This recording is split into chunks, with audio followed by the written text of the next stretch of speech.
ராதே கிருஷ்ணா. ஸ்ரீமதே ராமானுஜாய நமः. யோ நித்யம் அச்சுத பதாம்புஜ யுக்ம ருக்ம வியாமோஹதஸ்ததிதராணி த்ரிணாய மேனே அஸ்மத்குரோர் பகவதோ தயைக சிந்தோஹோ ராமானுஜஸ்ய சரணம் சரணம் பிரபக்ஞே. ரொம்ப அழகான வாக்கியங்கள் கேட்டுருக்கோம். 61வது வாக்கியம், அவன் வேண்டாம் என்றேனோ ஆழ்வானை போலே, அத்வைத்தம் வென்றேனோ எம்பெருமானாரை போலே, அருளாழம் கண்டேனோ நல்லானை போலே, அனந்தபுரம் புக்கேனோ ஆளவந்தாரை போலே, ஆரியனை பிரிந்தேனோ தெய்வவாரி ஆண்டானை போலே. இப்போ 66வது வாக்கியம், அந்தாதி சொன்னேனோ அமுதனாரை போலே. ரொம்ப அழகான ஒரு வாக்கியம் இது. ராமானுஜர் காஞ்சிபுரம் விட்டு ஸ்ரீரங்கத்துக்கு கிளம்பி வரார். அவரோட சிஷ்யர்களெல்லாம் ஐஷண்டு ஸ்ரீரங்கத்தில் இருக்கிறதுக்கு, பெருமாளோட அங்கே கைங்கரியம் பண்ணுறதுக்காக ஸ்ரீரங்கத்துக்கு வரார். அப்போது அங்கே ஸ்ரீரங்கத்தில் நிறைய பேர் நிர்வாகம் பண்ணின்னு இருக்கா ஸ்ரீரங்கத்தில். ஆனால் அதில் மெயின் நிர்வாகி அப்படின்னா கோவில் பெரிய நம்பி அப்படின்னு ஒருத்தர் தான் நிர்வாகம் பண்ணின்னு இருக்கார். ஸோ அவர்கிட்ட தான் அந்த கோவிலோட சாவி இருக்குது. அவர் தான் கோவில் பெருமாளுக்கு எந்த வேலையில் என்ன நைவேத்தியம்னு டிசைட் பண்ணுறது, எவ்வளோ பூ வாங்கணும், என்ன ஆராதனை பண்ணணும், பெருமாளுக்கு என்ன உற்சவங்கள், எந்த நேரத்தில் என்ன சேவைகள் எல்லாம் பண்ணணும், அனைத்து decisions regarding Perumal and the temple இந்த கோவில் பெரிய நம்பி தான் எடுக்கிறவர். ஸோ அவர் ரொம்ப நிறைய படிச்சிருக்கார், நல்ல வேத வித்து. அவரோட வாக்கு தமிழ் வார்த்தைகள் அவ்வளோ பியூட்டிஃபுல்லாக இருக்கும். அவர் பேசுறச்சே, தமிழ் பேசுறச்சேவே அவ்வளோ அமுதம் போல் இருக்குமா அவரோட வார்த்தைகள், அவரோட தமிழ். ஸோ அந்த மாதிரி அவர் நிர்வாகம் பண்ணிட்டு இருக்கார். ஆனால் என்னென்னா, அவருக்கு அந்த பொசிஷனுக்கான அந்த கமெண்ட், அந்த ஆணவம், அது அவருக்கு ரொம்ப ஜாஸ்தி இருந்தது. ஸோ ராமானுஜர் வந்தார் அந்த கோவிலுக்கு. எல்லாம் அவர் பார்த்துட்டு, அவருக்கு பெருமாளை பார்த்து ஆனந்தம். அவர் என்ன பண்ணுவாராம், பெருமாள் வாயில் காப்போன்லாம் வாசலில் நின்றுட்டு செக்யூரிட்டி கார்ட்ஸ் இருப்பா இல்லையா, அவள்கிட்டெல்லாம் சொல்லுவாளாம், எவ்வளோ உயர்ந்த வேலை நீங்கள் செய்கிறேள், பெருமாளுக்கு தொண்டு செய்கிறேள், பெருமாளுக்கு எவ்வளோ முக்கியமான வேலை இது, இந்த மாதிரியான வேலையை நீங்கள் செய்கிறேள், உங்களை ஆண்டாளே புகழ்ந்திருக்கார் அப்படின்லாம் சொல்லி அவர் சொல்லுவாளாம். ஆண்டாள் திருப்பாவையில் அழகாக வாயில் காப்போன் பற்றி சொல்கிறாள்ல, அதெல்லாம் சொல்லி அவளுக்கு அப்படியே உற்சாகப்படுத்துவாராம். அப்போது அவளுக்கு ரொம்ப ஒரு ஊக்கம் வந்ததுன்னா அவளும் இன்னும் நல்லா பர்ஃபார்ம் பண்ணலாம் அப்படின்னு. அதே மாதிரி பூ கட்டுறவாள்லாம், நீங்கள் எவ்வளோ பெரிய கைங்கரியம் பண்ணுறேள், பெருமாளுக்கு பூ கட்டுறேள், இது எவ்வளோ ரொம்ப அருமையான ஒரு விஷயம். எத்தனை பேர் பெருமாளுக்கு பூ கட்டி அவ்வளோ மோட்சம் சம்பாதிச்சிருக்கா. ஸோ அந்த மாதிரியான கைங்கரியம் நீங்கள் பண்ணுறது அவ்வளோ விசேஷம் அப்படின்லாம் சொல்லுவாளாம். அவள்லாம் ஆக்சுவலாக கூலிக்கு தான் வேலை செய்கிறவா. அவள் அங்கே இருக்கிறவாள்லாம், பெருமாள் கைங்கரியம் பண்ணின்னு இருக்கிறவாள்லாம் ஃப்ரீயாக பண்ணலை, அவளோட வயிற்று பொழப்புக்காக அவள் பண்ணக்கூடியவா.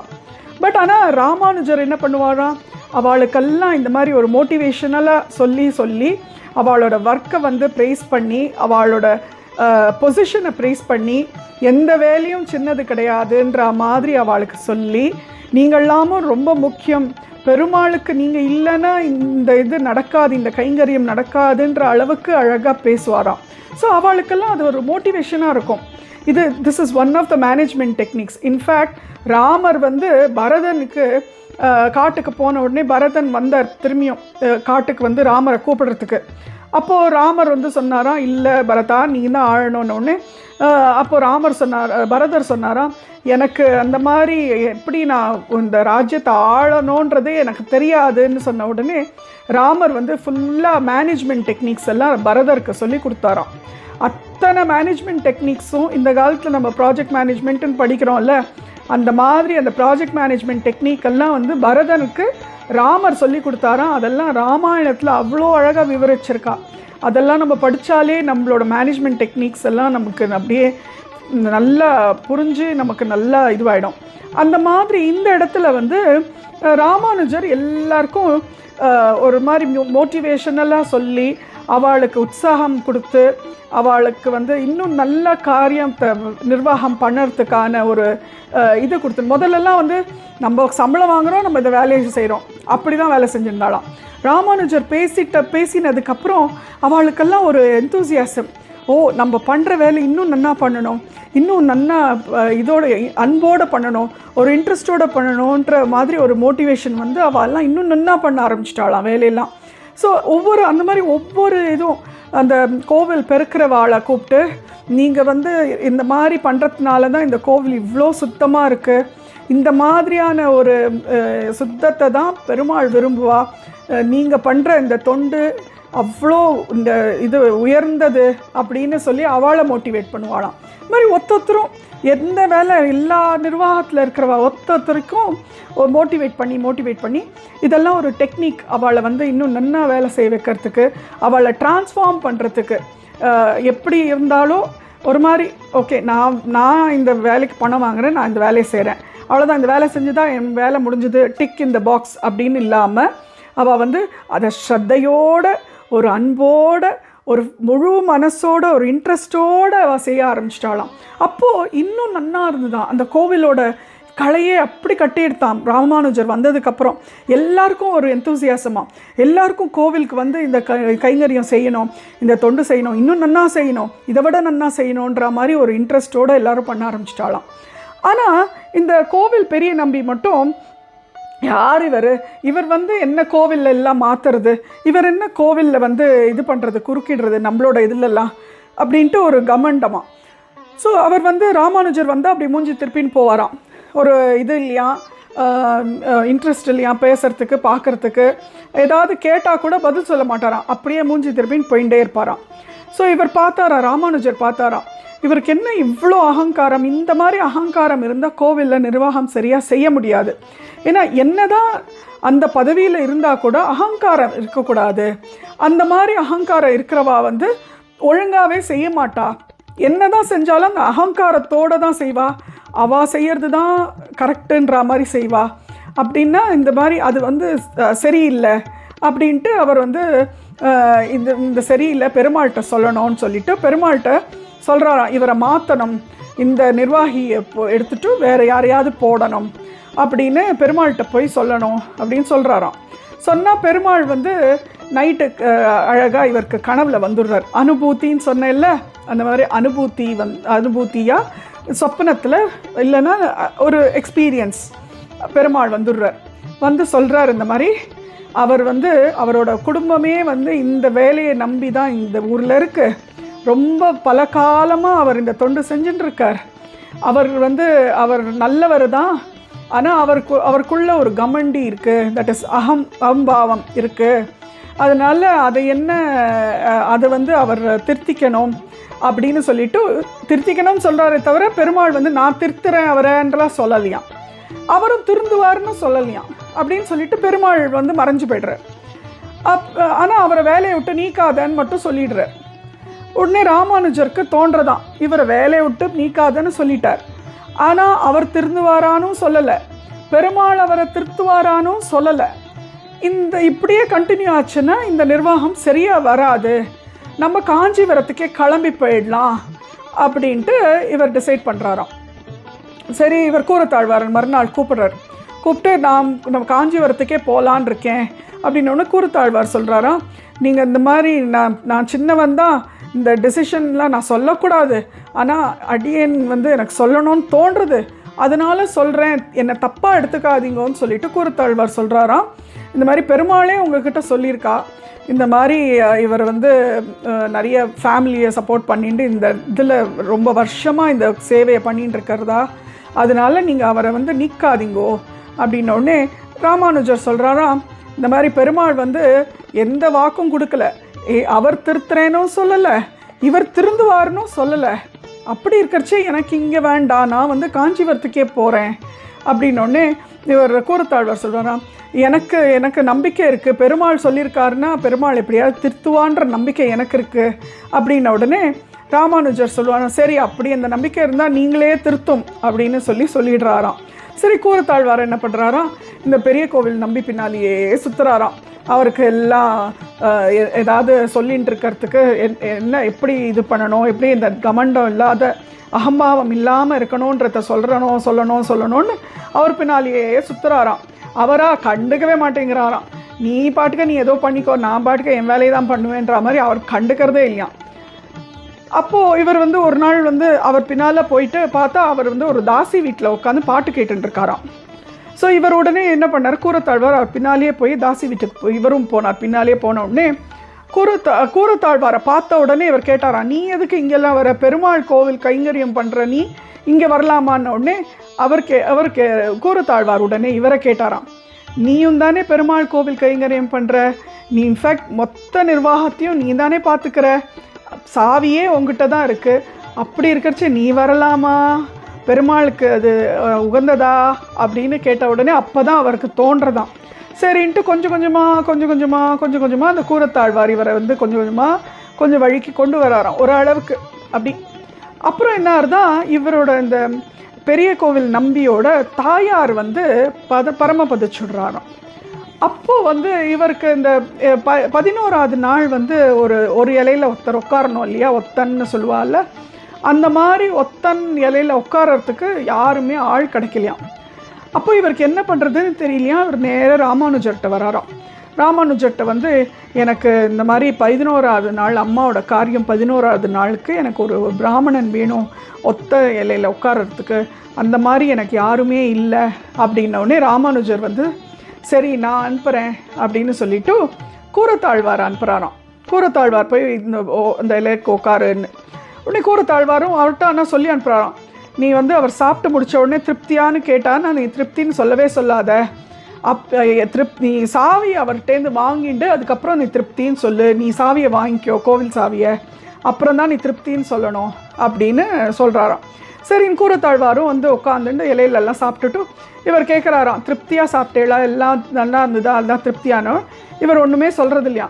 இன்னும் என்ன பண்ணால் திருப்தியாக இருக்கும், உங்களுக்கு என்ன திருப்தியை கொடுக்கும்னு சொன்ன உடனே கோவில் சாவியை இவர் கேட்குறாராம். கேட்ட உடனே இவர் அப்போ மறுக்க முடியாது இல்லையா, ஏன்னா இந்த மாதிரி ஒரு சந்தர்ப்பத்தில் திருப்தி படுத்துறது தான் ரொம்ப முக்கியம்.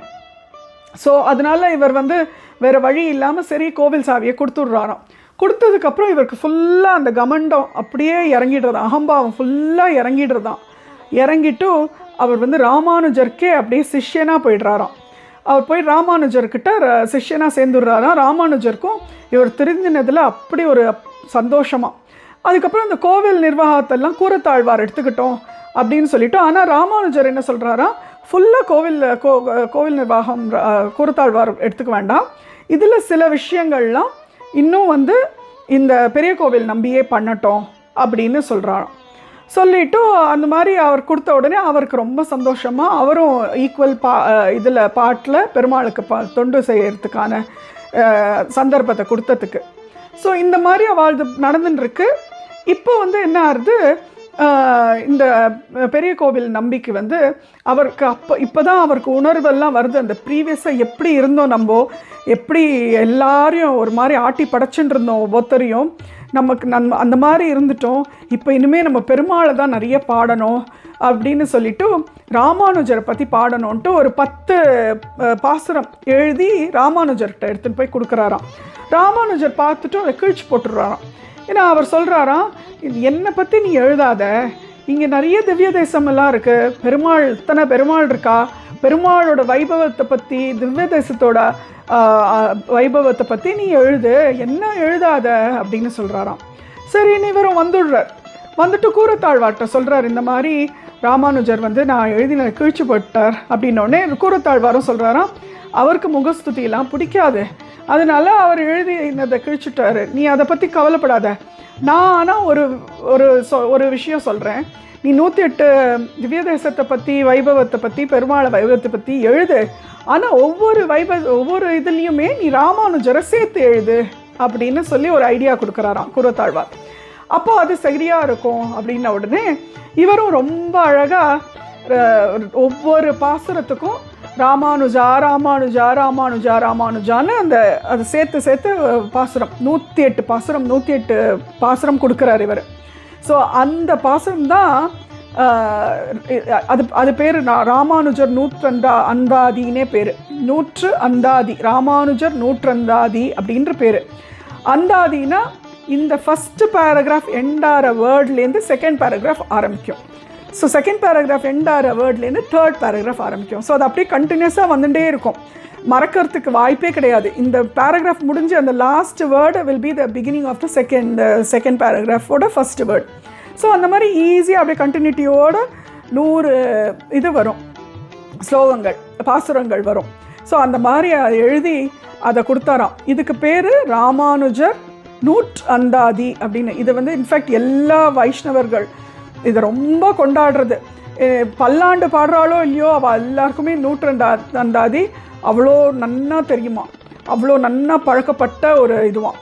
இந்த மாதிரி அவர் கொடுத்ததுனால அவருக்கு பேரே வந்து அமுதமாக, இந்த அந்தாதியை கொடுத்ததுனால அவருக்கு பேர் அமுதனார்னு ஆயிடுத்தான்.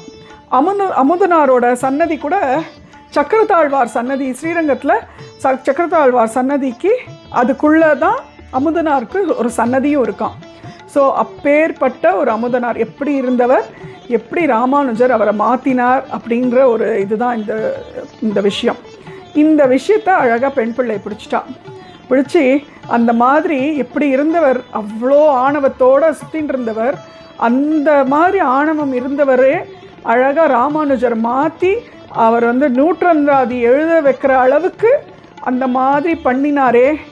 அடியாளும் இந்த ஊரை விட்டு கிளம்பணுன்னு தான் பார்க்குறேனே தவிர, இந்த மாதிரி ஒரு விஷயத்தில் வந்து ஈடுபட்டு இந்த மாதிரி பெருமாளோட தொண்டு செஞ்சு பெருமாளோட வழியில் போகணுன்னு அடியாள் நினைக்கலையே சுவாமி. அடியாள் வந்து ஒரு மொசல் புழுக்க சுவாமி, வரப்பில் கிடந்தா என்ன, வயலில் கிடந்தா என்ன, என்னால் எந்த பிரயோஜனமும் இல்லை சுவாமி, அதனால நான் ஊரை விட்டே போகிறேன் அப்படிங்கிறாளாம். ராமானுஜருக்கு அப்படியே ஆனந்தம், அப்படியே கண்ணிலெல்லாம் கண்ணீர் வடியறது அவருக்கு. அப்படியே மயிர்கால்லாம் குத்தி நிற்கிறது. ஏன்னா அவ்வளோ சந்தோஷம். ஏன்னா அவருக்கு அமுதனார்னா அப்படி ஒரு உயிர், அவ்வளோ அழகாக அந்த பாசுரங்களை எழுதி எல்லாருக்கும் கொடுத்துருக்காரே அப்படின்ற ஒரு இது. அவர் எப்படி மாறினார், எப்படி இருந்தவர் எப்படி மாறினார்ன்ற ஒரு அபிமானம் அவர் மேலே. அதனால் இந்த பெண் பிள்ளை பாரு எவ்வளோ அழகாக தெரிஞ்சுண்டு அமுதனாரை பற்றி அழகாக சொல்லிட்டாளே அப்படின்ட்டு சந்தோஷப்பட்டுக்கிறாளாம். பட்டுண்டு அவளுக்கு பெண் பிள்ளைக்கு ஒரு அழகான ஆசீர்வாதமும் பண்ணிடுறாராம். ஸோ இந்த வாக்கியம் அந்தாதி சொன்னேனோ அமுதனாரை போலே. ராதே கிருஷ்ணா. ஸ்ரீமதே ராமானுஜாய நமஹ.